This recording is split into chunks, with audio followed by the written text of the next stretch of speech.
Pseudo-Evangelium secundum Luciferi. How did you fall from the heavens, bright son of the dawn? How did you fall to earth, thou who didst conquer the nations? Thou who spake in thy heart, I will ascend to the heavens, above the stars of God I will set my throne. I will sit down on the mount of meeting, at the ends of the north. I will ascend to the tops of the clouds. I shall be like the Most High. What do you mean? Thou art cast down to Sheol, to the very bottom of the abyss. It is written in the Knower, the herald of the end of delusion shall go before thee, who will prepare your way to nothingness. Inner whispers are heard.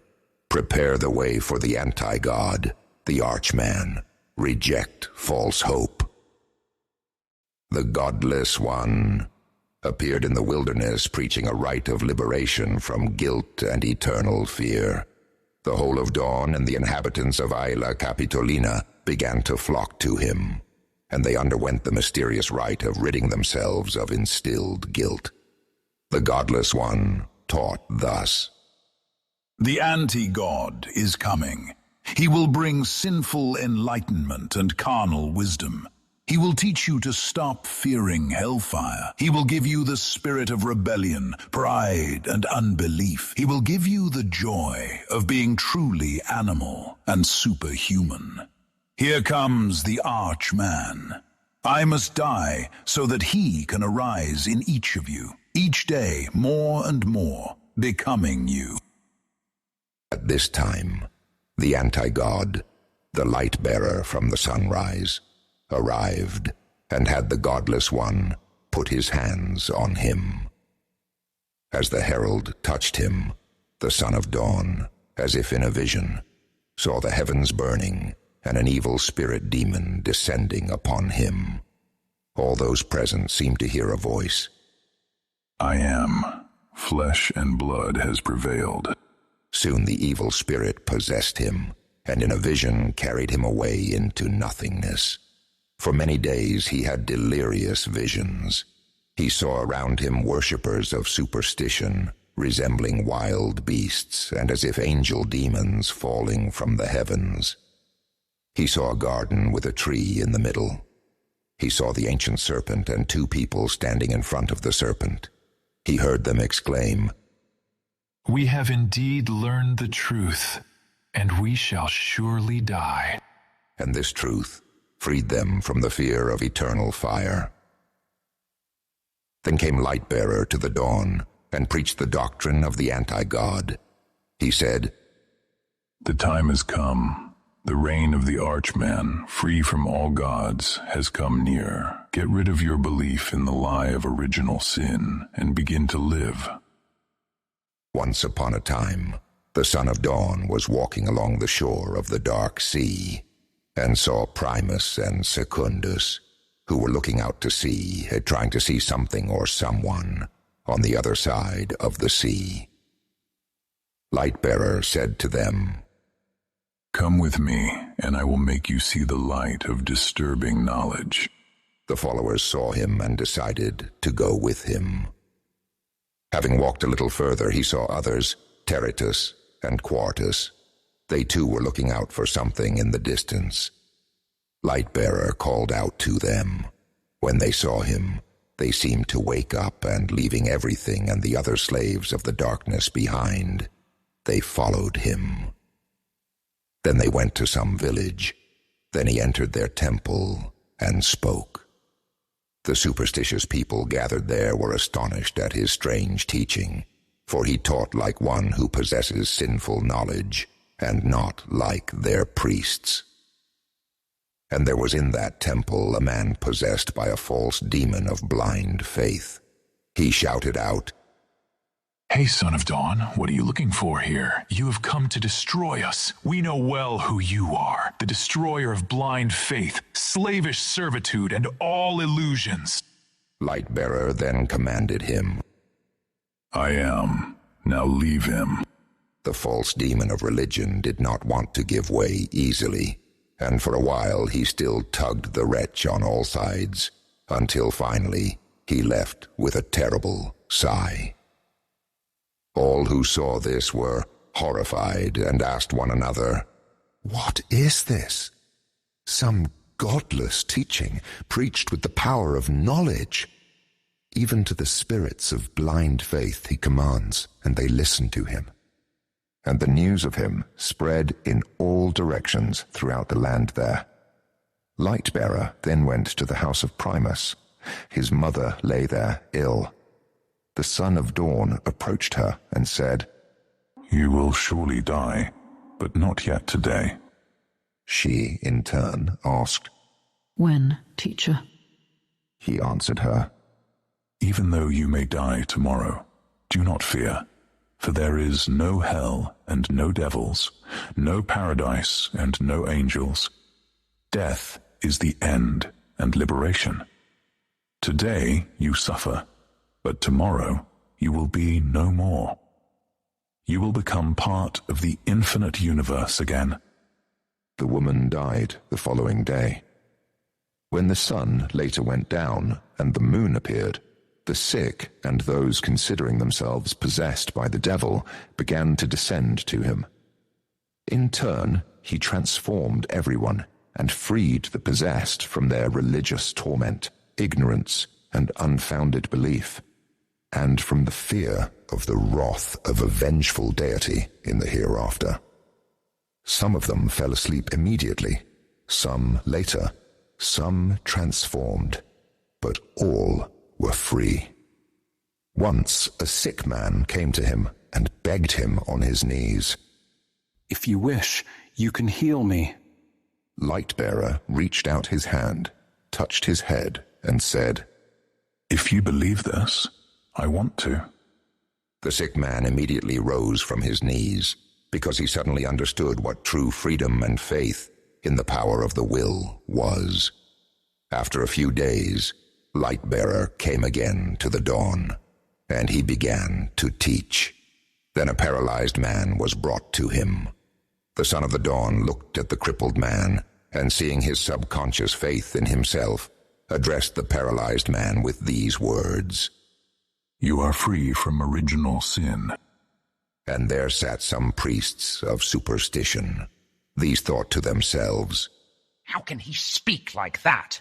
After all, it is blasphemy. No one is free from original sin." Lightbearer looked at them with contempt and asked them, "What are you contemplating? What will you choose?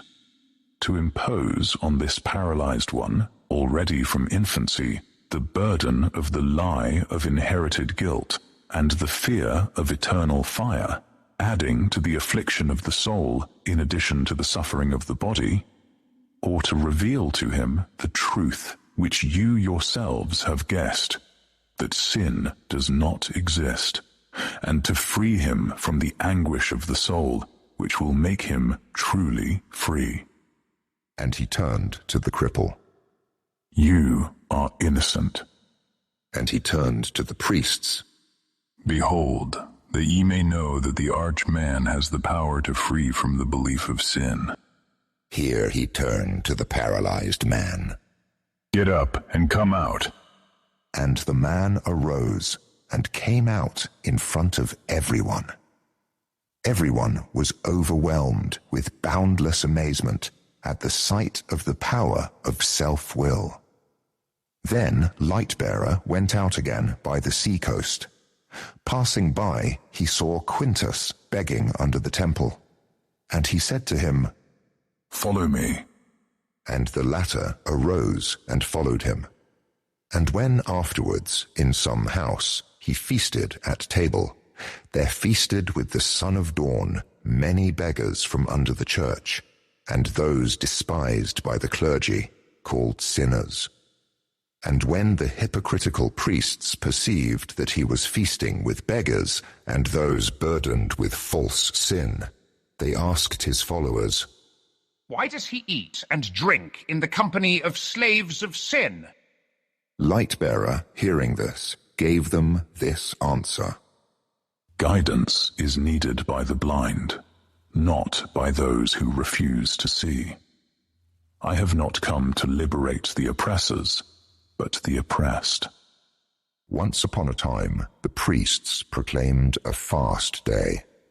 So they came and asked, "How is it that the priests and their slaves fast, but your godless disciples do not fast?" Lightbearer replied to them, How long is human life? Should they not eat and drink until they die? Should followers of flesh and blood mortify themselves? As long as thy only true life lasts, so long shall they not fast.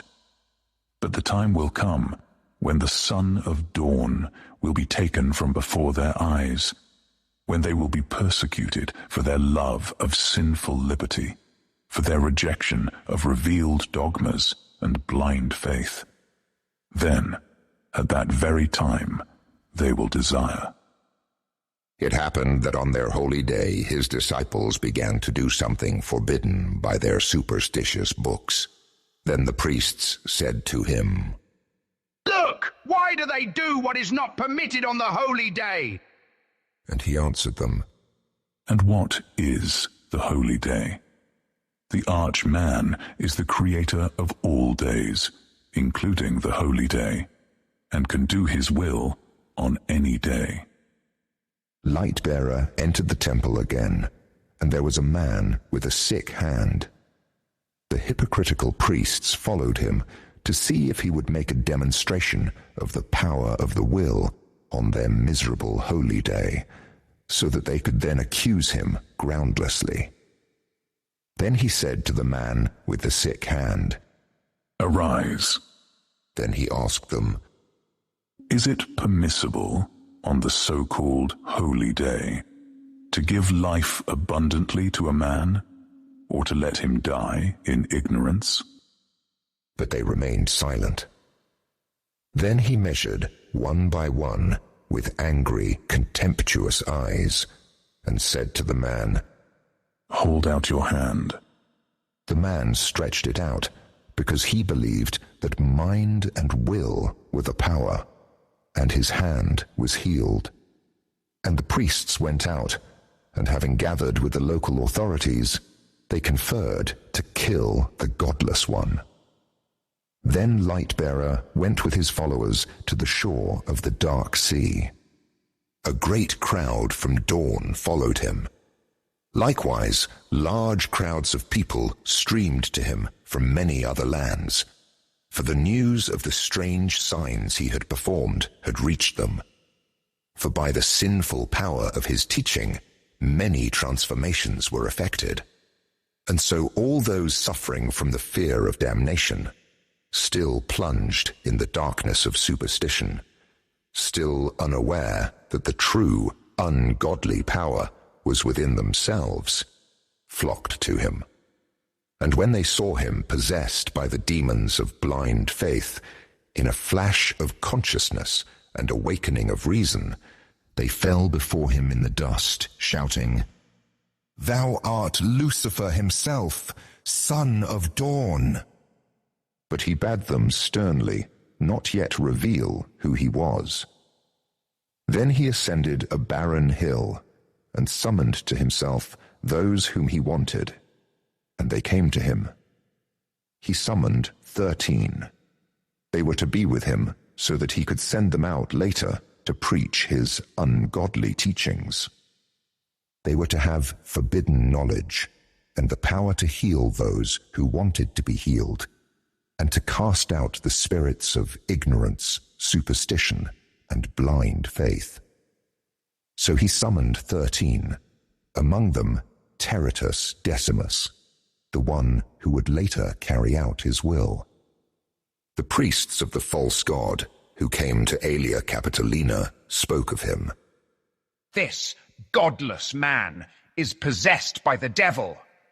By the power of Satan, he casts out demons. Then he spoke to them. I am he, and I have the power to cast out any demon or angel, according to my will. I have the power to speak with words of blasphemous knowledge to anyone who will listen. and anyone who accepts this knowledge will be transformed for eternity. My sinful mission is to open God's blinders' eyes. Yours, on the other hand, is to poison people's minds and make slaves of yourself. Verily, I say to you, every man has the power to free himself from original sin and guilt by himself, if only he believes in it. This, in turn, is the greatest sin against your spirit. You are already telling your children that they can do nothing of themselves, that they have inherited someone else's guilt from birth, and death awaits them for it. I spit on your teaching. I despise the vindictive spirit in whom you believe. I am unbelief.